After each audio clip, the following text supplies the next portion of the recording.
कि मंगत को सुल्तान बनाया मेरे मदनी आका ने। मंगत को सुल्तान बनाया मेरे मदनी आका ने। मंगत को सुल्तान बनाया मेरे मदनी आका ने। कि मंगत को सुल्तान बनाया मेरे मदनी आका ने। मेरे मदनी आका ने कि जब अपना दरबार सजाया, जब अपना दरबार सजाया मेरे मदनी आका ने। मंगत को सुल्तान बनाया मेरे मदनी आका ने। और गोद में लेकर दाई हलीमा प्यार नबी से कहते थे। गोद में लेकर दाई हलीमा प्यार नबी से कहते थे। कि गोद में लेकर दाई हलीमा प्यार नबी से कहती थे। प्यारे नबी से कहती थी मेरा सोया भाग जगाया, मेरा सोया भाग जगाया मेरे मदनी आका ने। मेरा सोया भाग जगाया मेरे मदनी आका ने। मंगत को सुल्तान बनाया मेरे मदनी आका ने। और माल ज़र की बात नहीं है, ये तो करम की बात है। माल ज़र की बात नहीं है, ये तो करम की बात है।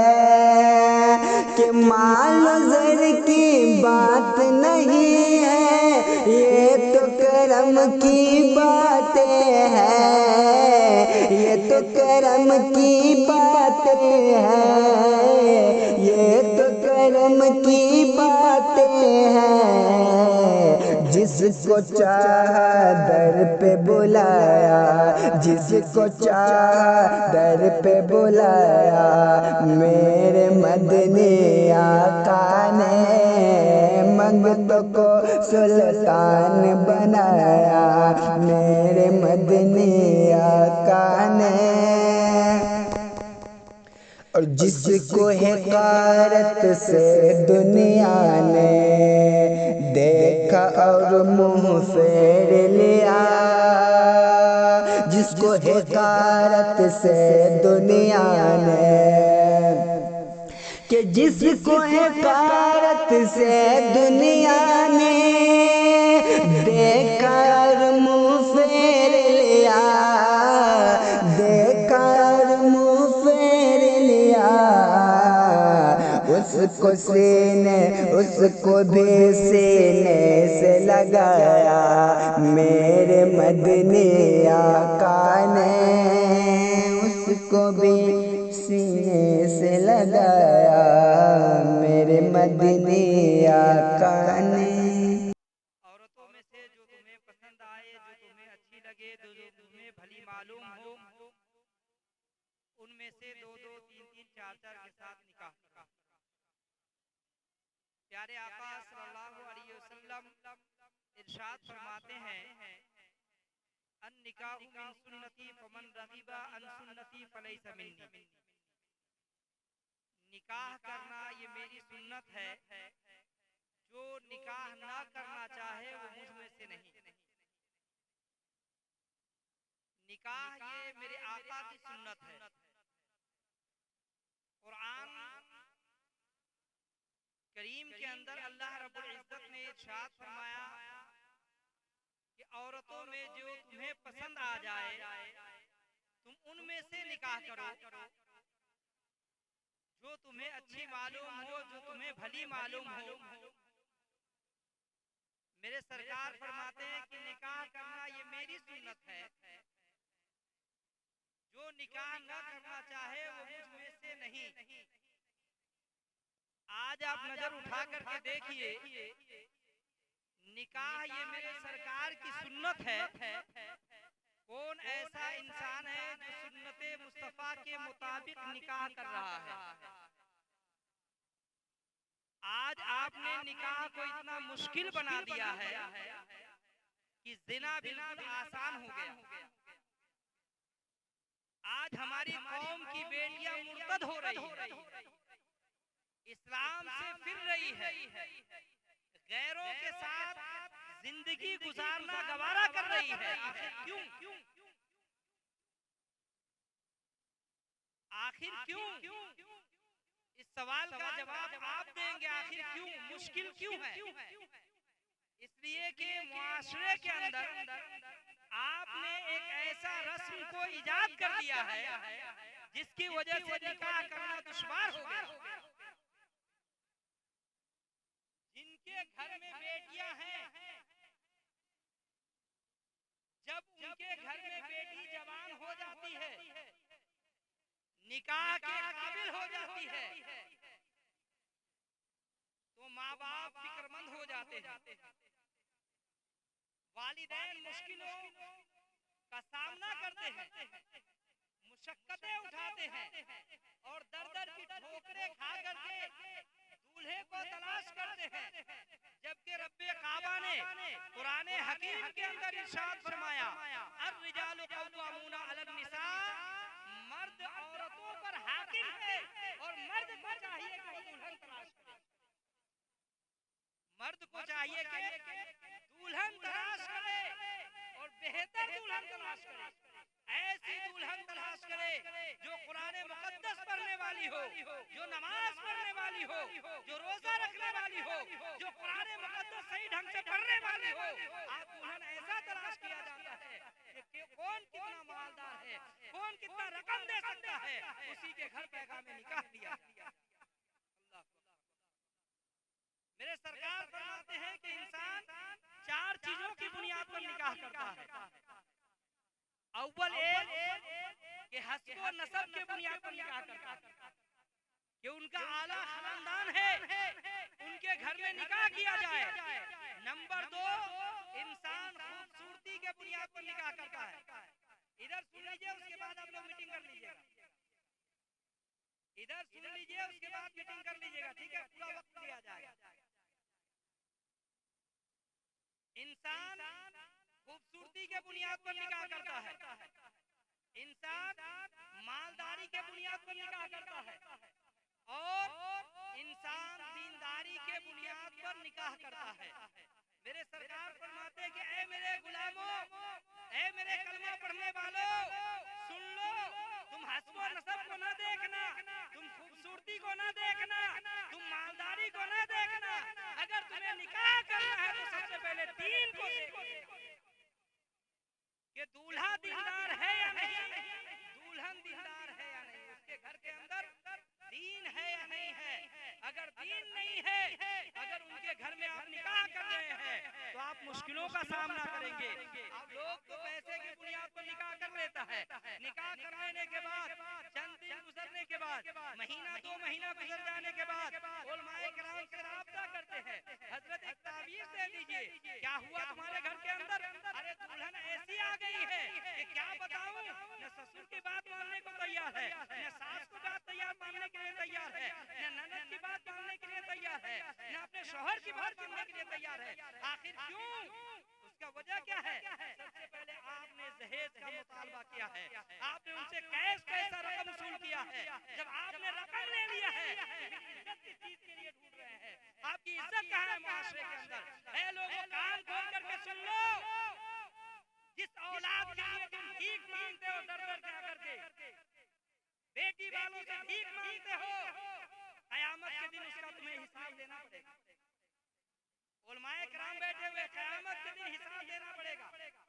एक एक चीज का हिसाब होने वाला है, एक एक पैसे का हिसाब देना पड़ेगा, एक एक रकम का हिसाब देना पड़ेगा। अल्लाह रब्बुल इज्जत कादिर मुतलक है, वो इंसाफ करेगा, वो हिसाब लेगा और आपको हिसाब देना पड़ेगा। एक एक रुपये का हिसाब देना पड़ेगा। आपने किससे कितना जबरन पैसा वसूल किया है, किससे क्या चीज आपने वसूल किया है, कितना रकम आपने लिया है, क्या चीज आपने मांगा है, इन सारी चीजों का आपको हिसाब देना पड़ेगा। मांगने वाले आप हैं, आपके बेटों को हिसाब नहीं देना पड़ेगा, बल्कि आपको हिसाब देना पड़ेगा, क्योंकि आप मांगने जाते हैं, आप मांगने जाते हैं। किसके लिए मांगते हैं? उस औलाद के लिए मांगते हैं जिनको आपने सही से कलमा पढ़ना नहीं सिखाया। क्या उस औलाद के लिए मांगते हैं जो सही से कुरान पढ़ना नहीं जानता? क्या आप उस औलाद के लिए मांगते हैं जो मरने के बाद अपने कब्र पर जाकर फातिहा पढ़ने वाला भी नहीं है?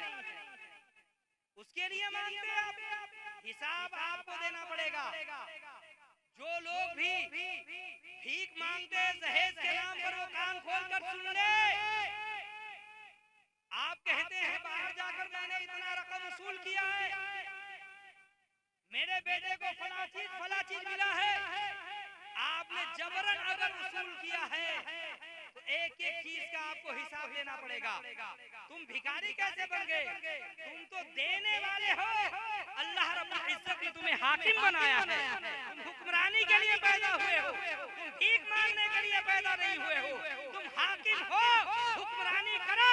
रब्बे काबा ने तुम्हें हाकिम बनाया, तुम्हें भिखारी नहीं बनाया। और हमारे कौम के अंदर भीख मांगना मना है।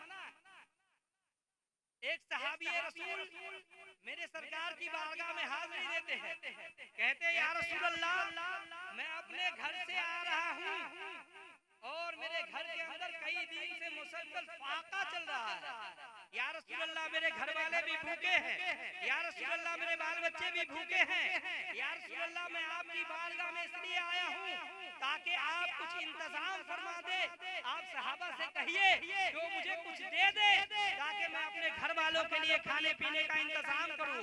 या रसूल अल्लाह, इतने दिन से भूखे हैं कि मैं यकीन के साथ कहता हूं कि जब तक मैं आपकी बारगाह से वापस जाऊंगा, ऐसा न हो कि मेरे घर के अंदर किसी का भूख की वजह से इंतकाल हो गया हो।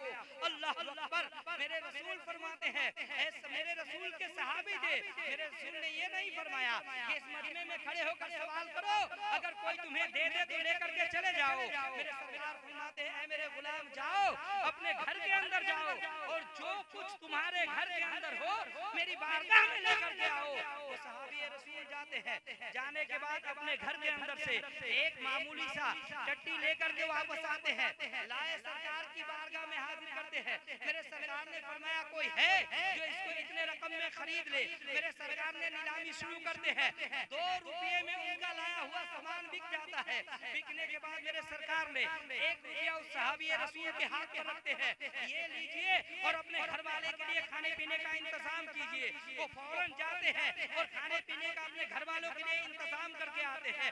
दूसरा रुपया मेरे सरकार देते हैं, कहते हैं चले जाइए मदीने की बाजार में चले जाइए और वहाँ से कुल्हाड़ी खरीद करके लाइए। वो सहाबी रसूल जाते हैं, मदीने के तैयबा की बाजार में गए, वही मदीना जिसको देखने के लिए हर मोमिन आरज़ू करते हैं, हर मोमिन ये तमन्ना करते हैं, दिखाते या इलाही वो मदीना कैसी बस्ती है जहाँ पर रात दिन मौला तेरी रहमत बरसती है, वही मदीना है। मेरे सरकार फरमाते अपने गुलाम से चले जाइए मदीने की बाजार में जाइए, एक कुल्हाड़ी खरीद करके लाइए। वो सहाबी रसूल जाते हैं, मदीने की बाजार में गए, एक कुल्हाड़ी खरीद करके लाते हैं।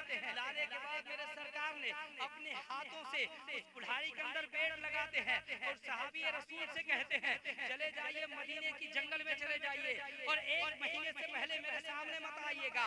मदीने के जंगल में जाइए, लकड़ियां काटिए और मदीने की बाजार में लाकर के बेचिए। भीख मांगने नहीं दिया मेरे सरकार ने, क्या फरमाए कि तिजारत कीजिए। ऐ कौम सुन लो, तुम भीख मांगने के लिए पैदा नहीं हुए हो, तुम तो हुकूमत करने के लिए पैदा हुए हो। अपने अमाल को दुरुस्त करो और हाकिम बनो, हुकूमत हुकूमत करो, भिखारी मत बनो। अगर अल्लाह रब्बुल इज्जत तुम्हें भूखा क्यों रखेगा? वो रब इतना रहमान और रहीम है कि एक चींटी को जब मेरा रब रिज़्क दे सकता है तो तुम तो अशरफुल मखलूकात हो, तुम्हारे सर पर मेरे रब ने ताजे जर्री रखा है, तुम अशरफुल मखलूकात हो। जब मेरे रब चींटी को रिज़्क पहुंचा सकता है, समंदर में रहने वाले मछलियों को रिज़्क मिल सकता है, तो इंसान जो तुमको और मेरे रब ने अशरफुल मखलूकात बनाया है, तुम्हें रिज़्क तुम कैसे मायूस रह सकते हो? शर्त ये है कि तुम अपने अमाल को दुरुस्त करो, तुम अपने किरदार को दुरुस्त करो। आज हमारा अमाल दुरुस्त नहीं है, इसलिए हम परेशान किए जाते हैं। आज हमारा किरदार दुरुस्त नहीं है, इसलिए हम परेशान किए जाते हैं। आज हमारा गुफ्तार दुरुस्त नहीं है, इसलिए हम परेशान किए जाते हैं। आज हम दर दर से भगाए जाते हैं, क्यों? इसलिए कि हमारा अमाल दुरुस्त नहीं है। पहले हम अपने अमाल का जायजा ले, उसके बाद देखिए किरदार, आप अपने किरदार को सुधारिए। पहले के कौमे मुस्लिम थे, इस रास्ते से गुजर जाते थे, लोग कलमा पढ़ करके मुसलमान हो जाते थे। आज आप अपने मुआशरे के अंदर देख लीजिए, कौमे मुस्लिम को इतनी घिरी निगाहों से लोग देखते हैं। आखिर क्यों देखते हैं? आखिर क्यों देखते हैं? इसलिए कि हमारे अंदर से बिल्कुल इल्म खत्म हो चुका है और हम ना इल्म हो चुके हैं, हम इल्म से बहुत दूर हो चुके हैं। आज हम बिल्कुल कोड़े हो चुके हैं, इसलिए हमें दर दर से भगाया जाता है। आज हम कुरान मुकद्दस से दूर हो चुके हैं, आज हम मस्जिद से दूर हो चुके हैं, आज हम मदरसे से दूर हो चुके हैं, आज हम उलमा से दूर हो चुके हैं। हमने सैकड़ों लोगों को ये देखा है उलमाए किराम के खिलाफ बात करते हुए, ऐ लोगों सुन लो, उलमा के खिलाफ बोलना भी कुफ्र है। अगर आपने उसे सही मानों में आलिम समझ करके उसकी बेइज्जती की है तो समझ लो ये कुफ्र है। अगर आप उलमा से दूर हो जाएंगे तो आपके अंदर दीन कैसे आएगा? आप इस्लाम को कैसे जानेंगे? आप इस्लाम को कैसे पहचानेंगे? जब तक आप इस्लाम को न जानेंगे, जब तक आप इस्लाम को नहीं पहचानेंगे, तब तक आप अपने अमाल को दुरुस्त नहीं कर सकते हैं। अमाल को दुरुस्त करने के लिए आपको इस्लाम पे आना पड़ेगा, आपको उलमाए किराम से करीब होना पड़ेगा, आपको उलमा की बारगाह में आना पड़ेगा। आप नमाज़ें भी सीखिए उलमा से आकर के, आप अपने अमाल को भी दुरुस्त कीजिए, उलमा की बारगाह में आइए। और रब्बे काबा ने आपको हाकिम बनाया, आप हुकूमत करने के लिए पैदा हुए हैं, अब हाकिम बनकर के जिंदगी गुजारिए, महकूम मत बनिए। इसलिए मेरे रब ने आपको हाकिम बनाया और अशरफुल मखलूकात बनाया।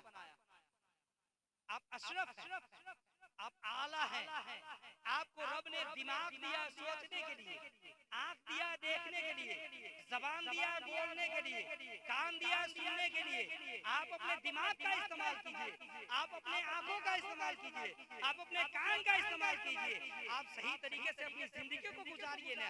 देखिए ना कैसे इनकलाब आता है। आप अपने घर के अंदर दीन को लेकर आइए ना, कैसे नहीं इनकलाब आता है। आप अपने मुआशरे को सुधारिए ना, कैसे नहीं इनकलाब आता है।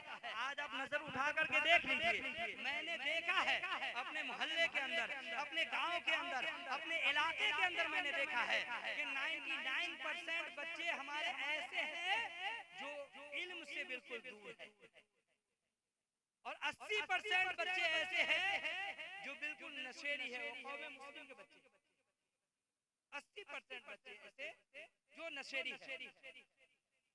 और सबसे ज्यादा जो दहेज का मुतालबा होता है वो हमारे कौम के अंदर सबसे ज्यादा।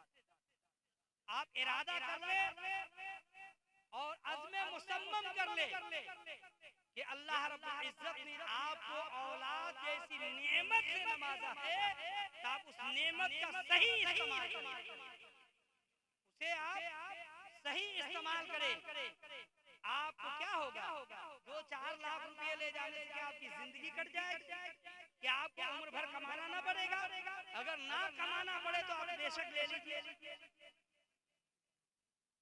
कौन कहता है कि ले लेने से इंसान को कमाना नहीं पड़ता? आप कभी गौर किया है कि किसी से जबरन लेना, किसी उलमा से पूछ लीजिए क्या किसी से हकीकत जबरन वसूल करना ये जायज है या नाजायज? जबरन वसूल, आज मैंने देखा जबरन वसूल करते हैं, वो देने के लायक नहीं है। मैंने कई एक लोगों को देखा कि बेटी की शादी करने के लिए बाप भीख तक मांगता है। क्या इसलिए अल्लाह रब्बुल इज्जत ने उनके घर में बेटी को पैदा फरमाया कि वो बाप भीख मांगे? मैंने कई ऐसे बाप को देखा, वो कहते हैं क्या करे हजरत, बेटी की शादी है, दहेज का मुतालबा हो गया, मेरे पास कुछ रकम नहीं है देने के लिए, कहाँ से दूंगा मैं? इसलिए वो भीख मांग करके देता। अल्लाह तुम्हें भीख मांग करके दिया हुआ पैसा समझ लो कि उसने दूसरे से भीख मांग करके तुम्हें वो भीख अदा कर दी। तो तुम तो उससे बड़े भिखारी हो गए कि भीख मांगने वाले से भी भीख वसूल कर ली, उससे बड़े भिखारी हो गए। इसलिए ऐ लोगों, अपने मुआशरे के अंदर इनकलाब लाना है कि इन तमाम फजूल की बातों से आप बचे रहें और सुन्नत तरीके से आप निकाह करें।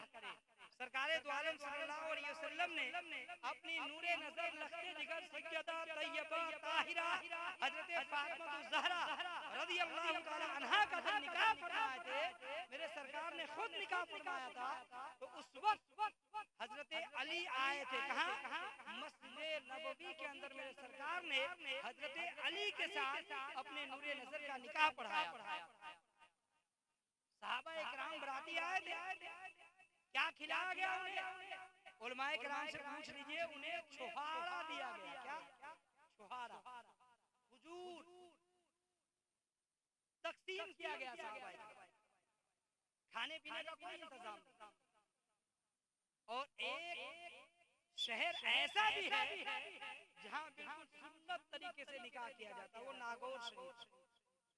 मैं नागौर शरीफ के अंदर क्या देखा है कि लोग निकाह करते हैं, बाराती भी आते हैं, और बाराती आ जाने के बाद एक गिलास शरबत बारातियों को पिलाया जाता है, उसके बाद निकाह खानी होती है, और अगर लड़की वाले का दिल चाहा तो उन्हें कुछ नाश्ता करा दे, वरना आप अपने अपने घर जाए।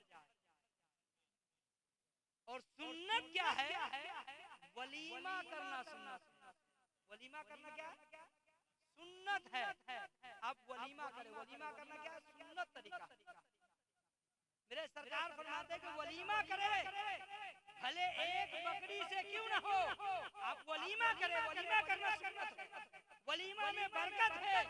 आप अगर लड़के की शादी कर रहे हैं तो आप अपने रिश्तेदारों को बुलाए, अपने मोहल्ले के लोगों को बुलाए, और बड़े धूमधाम से आप वलीमा करें, और ये आम करें कि आज मेरे बेटे की शादी है। ये सुन्नत।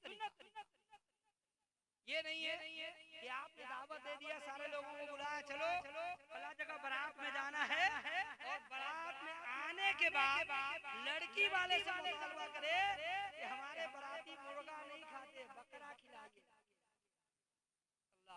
जिनको घर में मुर्गा खाने की औकात नहीं होता है, वो बारात में आकर के बकरे का गोश्त का मुतालबा करता है, और वो भी एक बोटी खाया और दूसरा फेंक देता। ये माल को जाया। मैंने एक जगह अखबार में पढ़ा कि एक बाप को हार्ट अटैक आ गया। क्यों? क्योंकि उनमें चंद बारातियों ने खाना नहीं खाया। क्यों नहीं खाया? इसकी वजह क्या है कि पहले खाने वाले बाराती जो है, खाने को इतना जाया कर दिया था, इतना फेंक दिया था कि उस खाने में लगभग 15 से 20 लोग खाना खा सकते थे। उतना खाना उसने जाया कर दिया, इसलिए 4-5 लोग खाना नहीं खा पाए थे। तो इज्जत की वजह से उनके बाप को हार्ट अटैक आ गया, और दुनिया से। इसलिए जो लोग आते हैं इज्जत के साथ खाना खाएं। मेरा पैगाम यही है कि इज्जत के साथ खाना खाए, और ये जो गलत जो रस्म है इसको खत्म करे। बिल्कुल दहेज का मुतालबा न करे। अगर आप बेटे वाले हैं, अगर लड़की वाले की तरफ से खुशी से जो मिल जाए वो आप ले ले, और उसके अलावा आप किसी चीज का मुतालबा न करें। नहीं तो मैदान महशर में ऐसी कुटाई होगी ना कि फिर आप समझेंगे कैसी कुटाई होती है। समझ रहे हैं ना?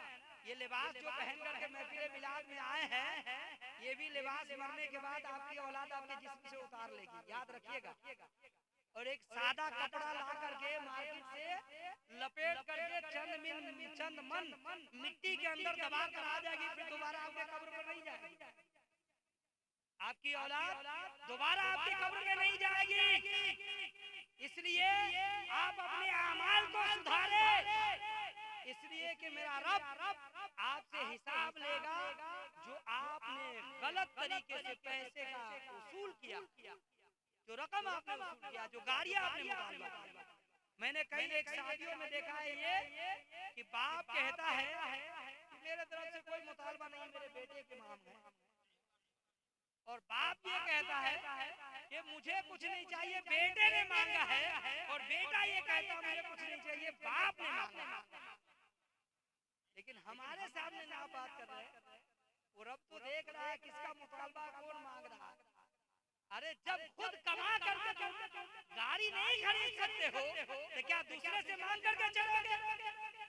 फिर किस काम की तुम्हारी जवानी है? किस लिए तुम आए हो?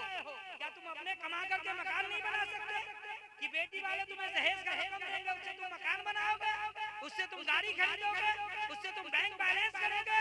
अल्लाह अकबर। ऐसी ताकत और कुव्वत पर 100 बार लानत हो जो दूसरे के मांगने से अपने पास आ जाए, दूसरे से मांगने से अपने पास। खुद तुम मर्द हो, अल्लाह रब्बुल इज्जत ने तुम्हें ताकतवर बनाया है। खुद कमाओ और खुद खरीदो, खुद मकान बनाओ, खुद दुकानें खरीदो, खुद गाड़ियां खरीदो, खुद जमीन जायदाद खरीदो, खूब बैंक बैलेंस खुद बनाओ और हलाल रकम से बनाओ, किसी से मांग कर मत बनाओ, किसी से मांग कर मत बनाओ। रब्बे काबा कुरान मुक़द्दस के अंदर इरशाद फरमाता है, व अंतुमुल आलौना इन कुंतुम मोमिनीन, तुम ही कामयाब रहोगे हर मैदान में, हर जगह, अगर तुम मोमिन हो। अगर तुम मोमिन हो तुम ही कामयाब रहोगे हर मैदान में, हर जगह तुम कामयाब रहोगे। अगर तुम मोमिन हो, पहले सच्चे मोमिन बनकर के दिखाओ, फिर कामयाबी तुम्हारे कदमों तले है। पहले सच्चे मोमिन बनो, अच्छे इंसान बनो। बस मैं अपनी गुफ्तगू को यहीं पर खत्म करता हूँ। मुझसे बोलने में जो कुछ भी गलतियां हो गई हो, अल्लाह रब्बुल इज्जत की बारगाह में तौबा करते हैं। आप लोग मेरे साथ मिलकर पढ़े अस्तगफिरुल्लाह रब्बी मिन कुल्ली